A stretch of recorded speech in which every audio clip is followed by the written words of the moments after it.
dari Tuhan. Berkat kelimpahan dari Tuhan. Apa kuncinya? Oh, saya selalu jawab. Dia harus siap terima kerugian dulu, baru siap untuk terima keuntungan. Siap rugi dulu, baru dapat kelimpahan berkat. Saya sudah rugi semua 3 kali dalam hidup saya.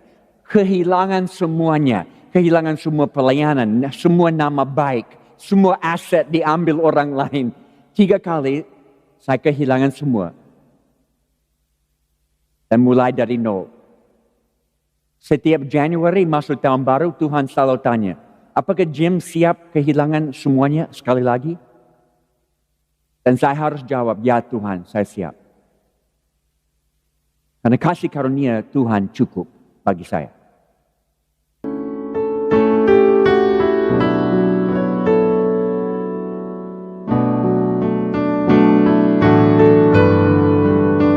Terima kasih, saya bisa lepaskan ini di atas, katanya. Bisa lebih bebas. Saya bukan tamu di jemaat ini. Sudah kenal Pastor Don cukup lama. Hanya di tempat ini pertama kali saya masuk. Syukur kepada Tuhan ada tempat seperti ini. Hari ini saya mau kita renungkan. Karena 3 minggu lalu kita merayakan Hari Pentakosta. Pada waktu kuasa Tuhan turun dan melahirkan gereja yang meledak dan sampai hari ini tidak bisa di-stop. Waktu kita pikir hal itu, selalu ada kuasa Tuhan yang muncul dalam pikiran. Tapi kuasa Tuhan seperti apa? Banyak anak muda, saya lihat hari ini lebih banyak anak muda. Kami juga layani di Papua, kebanyakan anak muda. Dan banyak anak muda mau supaya Efesus pasal 3 ayat 20 terjadi. Tuhan sanggup melakukan jauh lebih daripada apa yang kita bisa pikirkan dan doakan. Saya mau Tuhan melakukan sesuatu yang di luar pikiran saya dalam hidup ini. Tetapi walaupun ada kemauan seperti itu, mulainya di mana? Dan pada saatnya mau mulai buat sesuatu besar bagi Tuhan, kita berhadapan dengan kekurangan kita sendiri. Kelemahan kita sendiri. Dan pada saatnya itu, Tuhan bisa datang dengan kuasanya. Karena waktu saya bergerak di dalam kelemahanku, Tuhan juga bergerak di dalam kelemahanku. Saya mau mengulangi kata ini, kata kalimat ini. Karena ini kuncinya hari ini. Pada saatnya saya bergerak di dalam kelemahanku, Tuhan juga bergerak di dalam kelemahanku. Matius pasal 14, ayat 22 dan terus. Jangan buka, karena ini cerita yang kita tahu. Waktu Yesus berjalan di atas air menuju perahu di mana murid-murid ada. Dan dia panggil Petrus. Dan dia bilang, hey Petrus keluar dari perahu menuju ke saya. Jalan ke atas air. Dan Petrus tinggalkan perahu dan dia jalan di atas air. Sampai dia mulai dengar suara dari ombak-ombak, angin, dan melihat air, baru dia mulai tenggelam. Saya mau tanya, sebelum kita teruskan, dalam hidupmu saudara, perahu merupakan apa? Apa perahu di dalam hidupmu?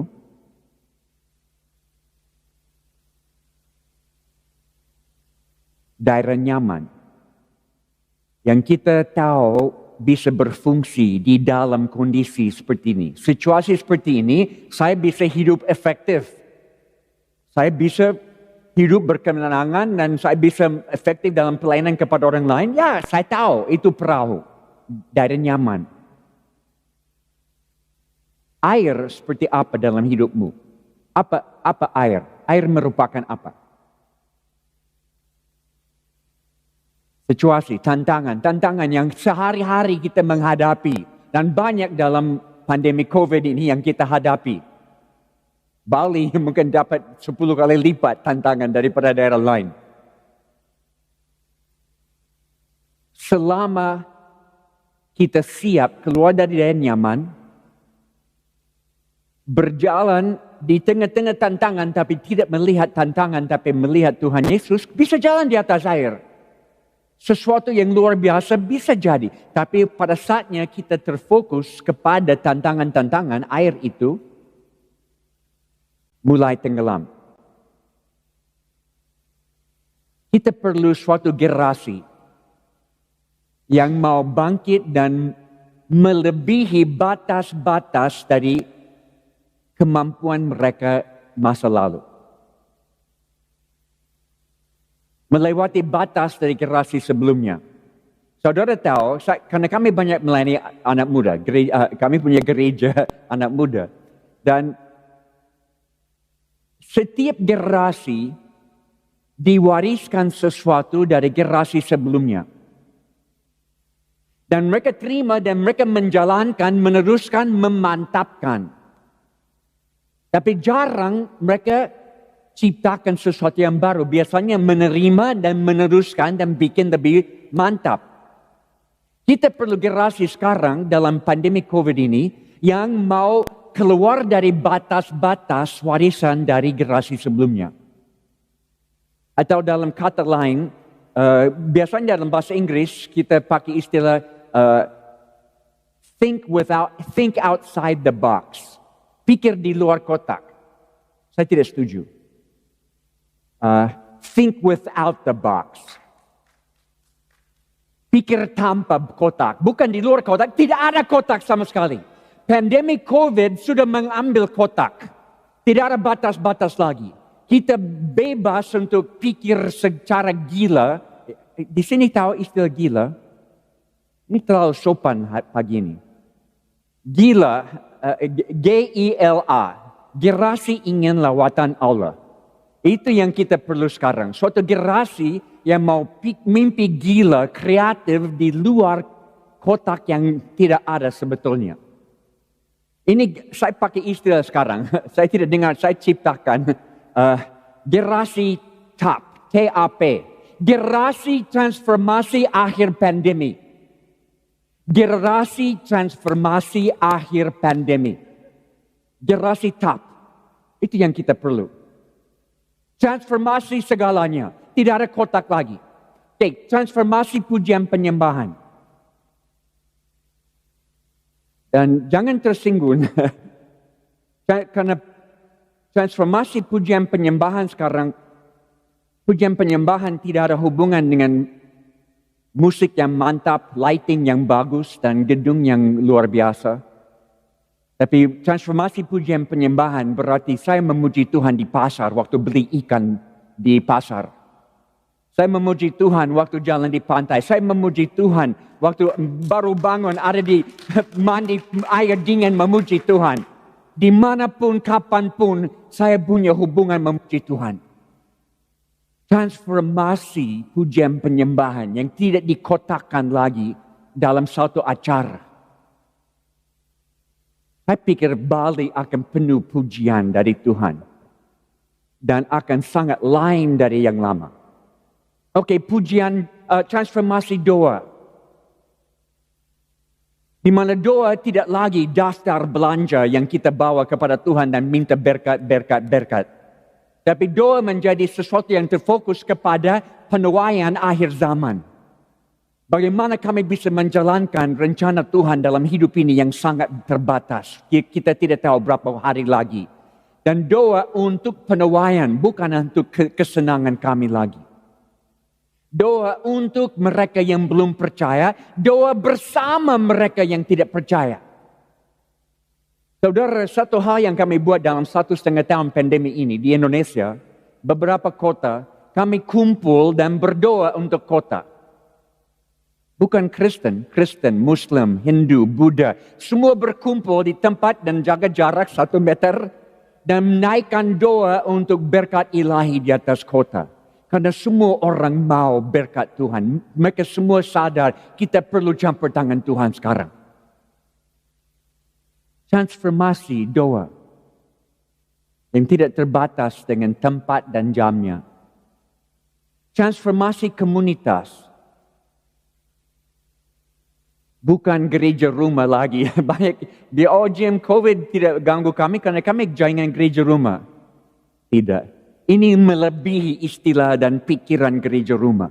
Di mana gereja sekarang menjadi komunitas di mana saya sangat cari dan dapat pemulihan hidup.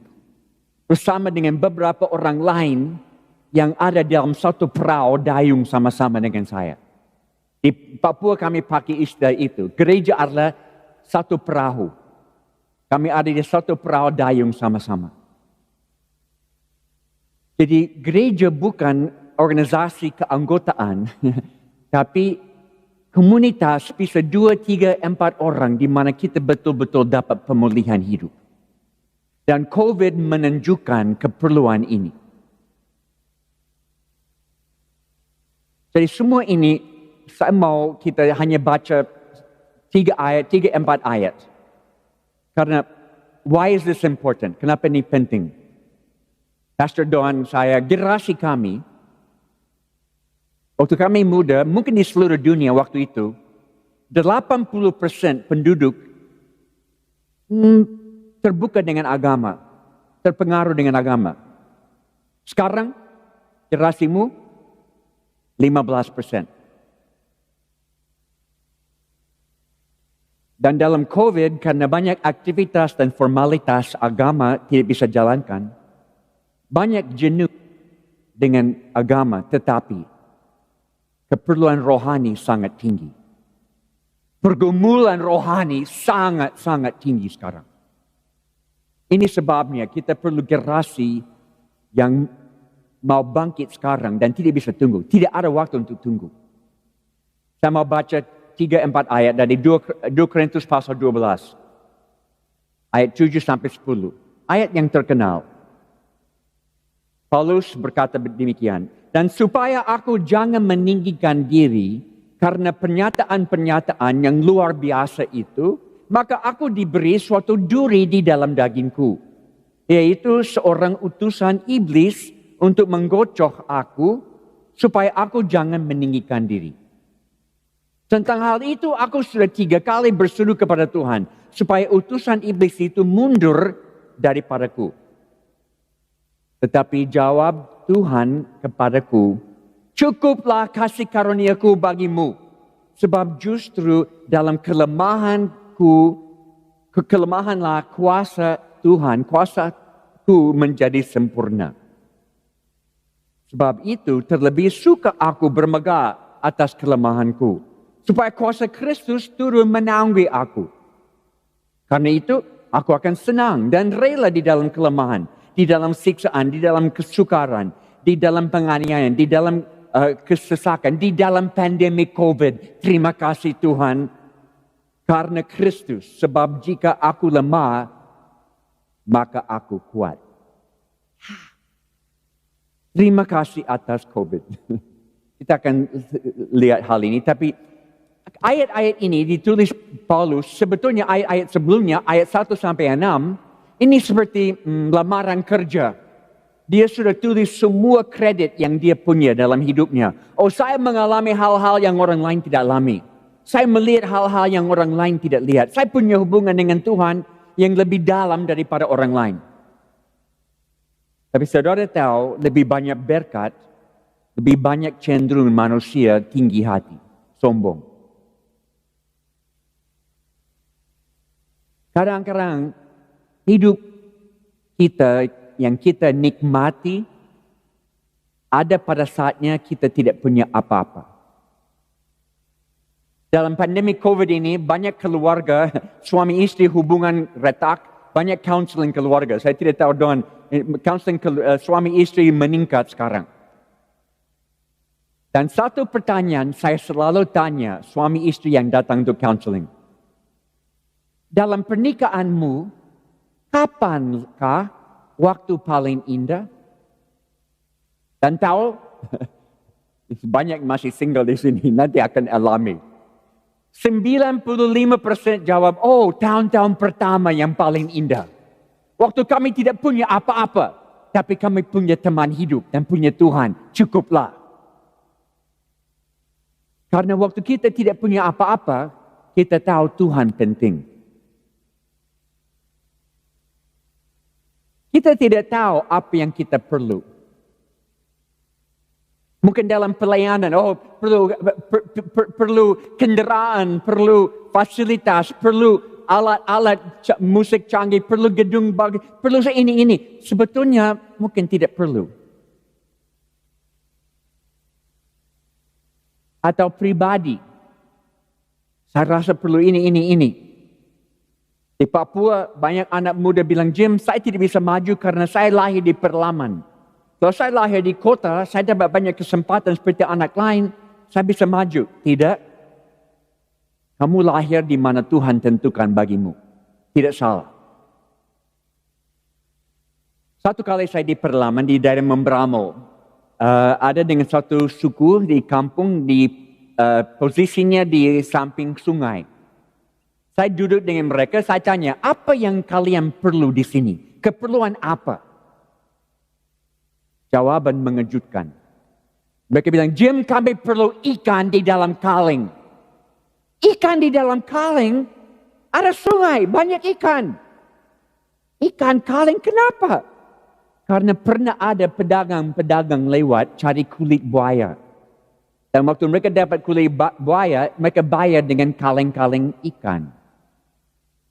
Dan mereka pikir, ikan di dalam kaleng. Itu yang paling, kami sudah tiba, kami sudah maju. Mereka pikir itu tanda kemajuan. Masuk dunia modern karena makan ikan di dalam kaleng. Kita tidak selalu tahu apa yang kita perlu. Tapi Tuhan tahu. Dan saudara sadar, COVID adalah, tidak ada sesuatu terjadi di bumi ini kecuali ada izin dari Tuhan. Ayub pun tidak bisa dicobai iblis kecuali dapat izin dari Tuhan. Jadi COVID tidak mengejutkan Tuhan. Tuhan tahu. Dan dia izinkan supaya banyak yang kita bisa sembunyi di belakang aktivitas gereja. Semua diambil satu aktivitas sampai tinggal terbuka semua kelemahan. Apa yang dulu bisa disembunyikan sekarang sudah nyata. Dan kalau kita mau berhadapan dengan itu, bisa ada terobosan. Bisa lihat kuasa Tuhan di dalam kelemahanmu. Tapi banyak orang mau lari dari kelemahan. Mau lari dari semua yang mereka lihat sekarang. Harus kembali ke normal. Saya tidak tahu di sini Pastor Don, tapi di Papua, COVID ini menimbulkan 3 respons. Pribadi juga organisasi. Ada yang bilang, Jim, kami bertahan, tunggu sampai bisa kembali normal lagi. Salah. Karena tidak akan ada normal lagi. Ada yang kedua, Jim, kami jaringan gereja rumah. Kalau tidak bisa kumpul, tidak apa-apa. Kami tidak terganggu, kami teruskan di rumah. Salah juga. Ada yang ketiga, yang saya ambil posisi ini. Bahwa Tuhan izinkan COVID sebagai berkat untuk loncatkan kita ke depan. Ke tempat-tempat yang kita tidak akan dapat terobosan kecuali ada tantangan ini. Karena tantangan ini membuka pintu untuk kuasa Tuhan datang.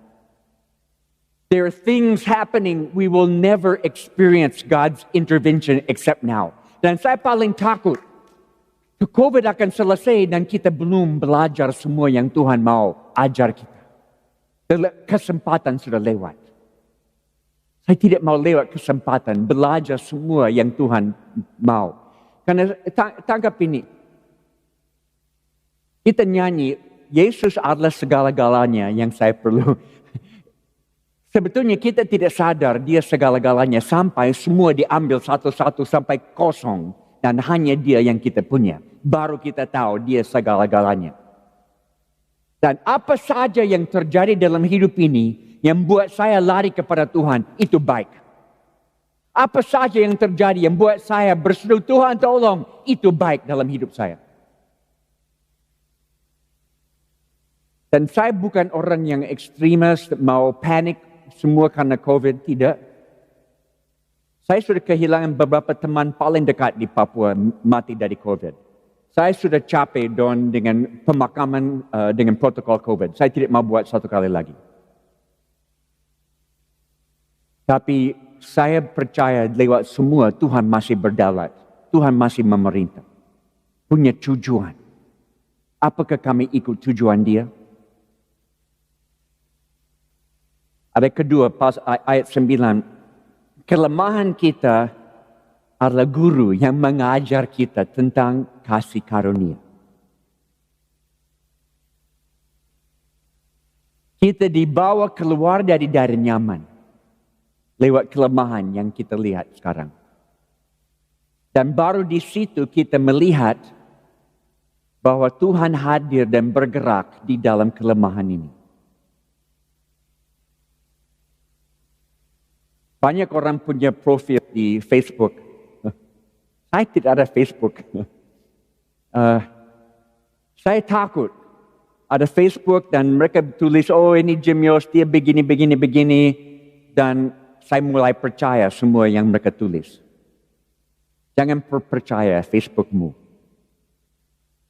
Saya lebih mau tulis seperti Paulus, ya kegagalan saya banyak, ini. Saya sudah gagal banyak. Tapi saya bangkit dari kegagalan dan saya belajar dari kegagalan. Anak muda di sini, kalian tidak tahu, ada satu fenomena di Amerika yang terjadi 50 tahun yang lalu. Tanya Pastor Don satu kali tentang hal ini. Di California, di mana saya lahir besar, namanya Jesus People Movement. Gerakan anak muda satu-satunya di Amerika sampai sekarang belum ada lagi. Tapi saya bertobat waktu itu. Tuhan tangkap hidup saya pada waktu itu.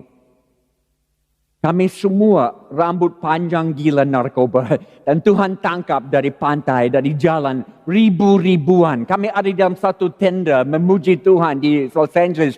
Dan tidak ada orang dewasa, semua baru. Hanya satu orang dewasa, namanya Chuck Smith, Pastor Chuck Smith. Hanya satu. Dan saudara, saya sudah bertobat dalam 2 minggu. Baru bertobat 2 minggu, saya diangkat pemimpin. Pemimpin. Karena tidak ada dewasa, semua baru. Kami diangkat jadi pemimpin dan langsung jatuh lagi. Dan Chuck Smith punya karunia pembapaan. Dia bapa rohani. Dan dia angkat kami, dia bilang coba lagi, saya percaya kamu bisa. Dan lewat banyak kegagalan kami bangkit dan belajar. Bisa tangkap ini? Sekarang ada generasi di Indonesia yang takut gagal. Di jemaat kami di Papua, 1,000 anak muda. Kami bangkit berdiri, ayo angkat tangan, semua angkat tangan. Dan kami berseru, takut it's okay. Takut it's okay. Gagal it's okay. Don't be afraid to fail. Jangan stop. Dan kelemahan kita sekarang mengajar kita mengenai kasih karunia Tuhan selalu cukup.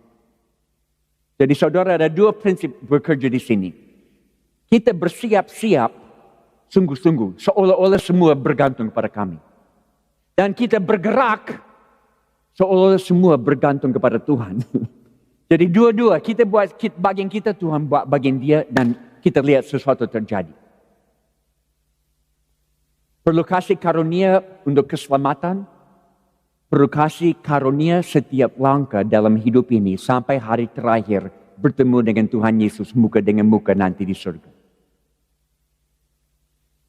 Yang berikut ayat 9-10, respons kita terhadap kelemahan adalah kunci yang membuka pintu untuk pertolongan Tuhan datang.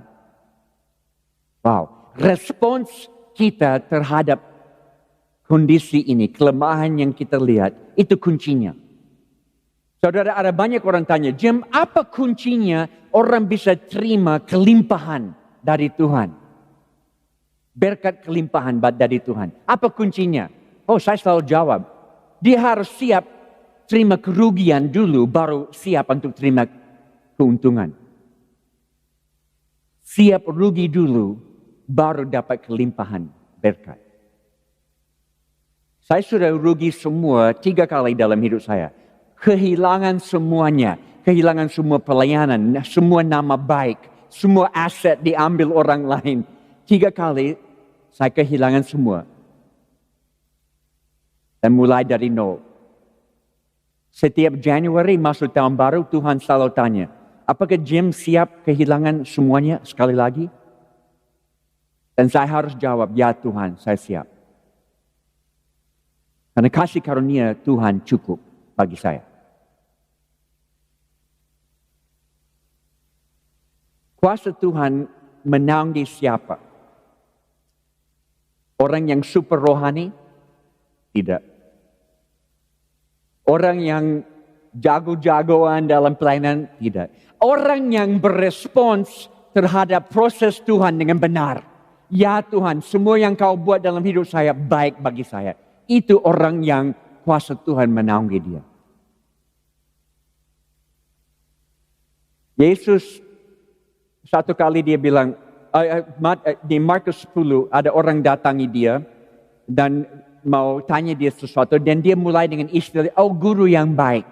Dan Yesus stop dia, guru yang baik, kenapa panggil saya guru yang baik? Yesus tidak terima kehormatan seperti itu. Dan dia bilang, saya hanya buat apa yang saya lihat Bapa saya buat.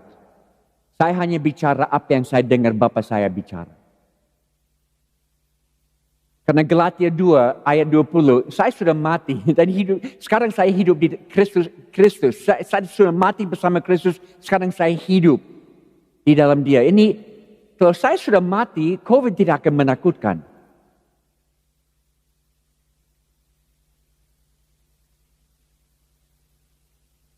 Ada satu hero saya dari generasi, semua hero saya dari generasi muda. Malala dari Pakistan yang dapat Nobel Peace Prize beberapa tahun lalu. Dia besar di satu daerah Pakistan yang keras dan perempuan tidak diizinkan, anak-anak perempuan tidak diizinkan bersekolah. Dan dia promosikan, membela hak perempuan bisa sekolah. Dan satu hari ada orang datangi dia dengan senjata dan tembak dia di muka. Dan dia hidup, tidak mati. Dan ini yang dia katakan. Mereka bisa ambil nyawa saya, tapi mereka tidak bisa ambil impian saya. Mimpi saya. Ini yang saya mau lihat dari generasi muda. Yang tidak takut apapun. Dan punya mimpi yang mau jalankan apapun harganya. Saya akan bermegah di dalam kelemahanku. Saya akan rangkul kelemahanku. Saya akan bertemu Tuhan di dalam kelemahanku. Saya mau akhir dengan beberapa kesaksian, cerita dari hidup saya. Karena saya tidak berani bicara sesuatu yang saya tidak belajar sendiri dulu. Waktu kami datang ke Papua 40 tahun lebih yang lalu, kami masuk di wilayah yang paling sulit. Karena saya dan istri punya moto hidup bersama. Kami nikah, tinggalkan Amerika, baru nikah bulan Maret di Amerika, di Papua. Dan kami punya moto, kami mau buat pelayanan yang orang lain tidak mau buat atau tidak bisa buat. Kalau orang lain bisa buat, silakan. Saya mau buat pelayanan yang orang lain tidak mau. Jadi kami cari di Papua mana suku paling terisolir yang tertinggal. Dan itu di Perlaman, di selatan, daerah rawa, nyamuk banyak, malaria hebat. Angkatan Laut dari Amerika sudah buat penelitian dan mereka menemukan malaria paling ganas di seluruh dunia di Papua, di tempat kami. 2 minggu di hutan kami ada, saya dapat hadiah datang ke Papua, malaria. Welcome to Papua, malaria. Bukan malaria ringan, malaria 4+4, panas tinggi, muntah-muntah, menggigil, tulang rasa mau hancur, konvulsi, harus dievakuasi dengan pesawat air, dibawa keluar, sembuh kembali, sakit lagi. Setiap bulan sakit. 1 tahun sakit, 2 tahun sakit, 3 tahun sakit terus. Sampai saya tanya Tuhan, apakah saya punya panggilan untuk sakit? Karena saya tidak punya teologi penderitaan. Di Amerika kami punya teologi kemakmuran, tapi tidak ada teologi penderitaan. Saya harus belajar itu di Indonesia. Terima kasih. Di mana saya percaya Tuhan mau menyembuhkan. Saya akan doakan orang sakit. Tapi kadang-kadang dengan tujuan yang Tuhan tahu, dia delay, dia tunda kesembuhan. Supaya kita bisa mencerminkan Yesus kepada banyak orang. Dan saya tidak tahu, sampai ada gerakan 80% suku kami sudah percaya Yesus. Gerakan besar. Dan saya ada di satu rumah tradisional dan kami bakar sagu di api. Dan ada satu bapa bilang, Jim, kami lihat Jim sakit terus. 1 tahun, 2 tahun, 3 tahun pertama. Masih ingat? Oh ya, saya ingat, tidak bisa kembali. Tidak bisa lupa hal itu. Mereka bilang, Jim, kami lihat Jim sakit. Dievakuasi keluar dengan pesawat, kami pikir dia tidak akan kembali di sini. Tapi kembali. Jatuh sakit lagi, dibawa keluar, kami pikir dia tidak akan kembali. Tapi kembali. Ini mulai bicara kepada hati kami bahwa Jim bawa berita yang begitu bagus, kami harus dengar ini. Bisa tangkap ini? Tuhan pakai penderitaan dalam hidup saya sebagai persiapan bagi Injil dalam hidup mereka. Dan kalau saya bisa sakit supaya satu suku datang kepada Tuhan, why not? Kenapa tidak? Karena tujuan hidup ini bukan kesenangan saya. Bukan kepuasan saya. Tapi mau memenuhi panggilan Tuhan. Saya mau akhir dengan ini. COVID. Waktu COVID datang ke Papua, kami gereja pertama yang tutup. Kami gereja terbesar di Papua. Semua anak muda, sekitar 1,000 anak muda. Semua dari latar belakang yang kacau. Mengasihi Tuhan dengan segenap hati. Tapi waktu COVID datang, kami tutup. Minggu depan, kami buat semua di rumah-rumah dan buat live streaming doang. Karena anak muda tahu, saya tidak tahu live streaming, tapi anak muda semua tahu. Jadi saya duduk di depan dengan 4 pemimpin, tidak ada musik, kami a cappella. Menyembah Tuhan spontan dan saya buat PA induktif. Kami nikmati. Tapi ada problem. Terlalu popular. Ribuan orang nonton. Habis itu saya duduk dengan pemimpin dan saya tanya, kalau Tuhan Yesus di dunia ini, apakah dia akan live streaming? Kami pikir-pikir akhirnya kami tutup. Bukan karena live streaming salah. Jangan salah mengerti. Tujuannya. Banyak orang pakai live streaming untuk bersaing, cari likes, cari orang senang. Tujuannya harus amanat agung, memuridkan bangsa-bangsa, bikin murid yang bikin murid yang bikin murid. Jadi pemuridan adalah hasil yang kita harapkan, bukan entertainment. Jadi kami mulai discovery keluarga, di mana kami buat bahan dan kami buat bahan untuk adults, untuk remaja, untuk pemuda, untuk anak-anak kecil. Dan semua bisa buat di rumah dengan anak-anak sendiri. Sekolah minggu tidak ada lagi, kembali ke rumah. Dan ini booming seluruh Indonesia. Ribuan orang pakai Discovery Keluarga setiap minggu. Dan mereka menyembah Tuhan, belajar tentang Tuhan di rumah dan jalankan. Bikin murid yang bikin murid di rumah. Ini tidak akan kami buat kalau tidak ada COVID. Terima kasih Tuhan. Dan kami waktu COVID, pemerintah izinkan kami ibadah dengan protokol seperti ini. Kami 600 anak muda hari Minggu, hari ini, jam ini. Tapi jaga jarak semua. Tapi setengah di dalam, setengah di luar. Itu baik. Kami gereja 2 model sekarang. Yang penting hadir atau di rumah, bikin murid yang bikin murid yang bikin murid. Ini it's all about pemuridan. It's not about entertainment. Jadi ini yang saya mau pesan hari ini. Lihat kelemahan yang Tuhan izinkan matamu melihat dalam pribadi, di dalam gereja, dan bersyukur. Terima kasih Tuhan. Kelemahan saya rangkul supaya kuasa-Mu bisa masuk ke dalam. Kasih karunia-Mu cukup bagi saya. Tanpa kasih karunia-Mu, celakalah hidup saya.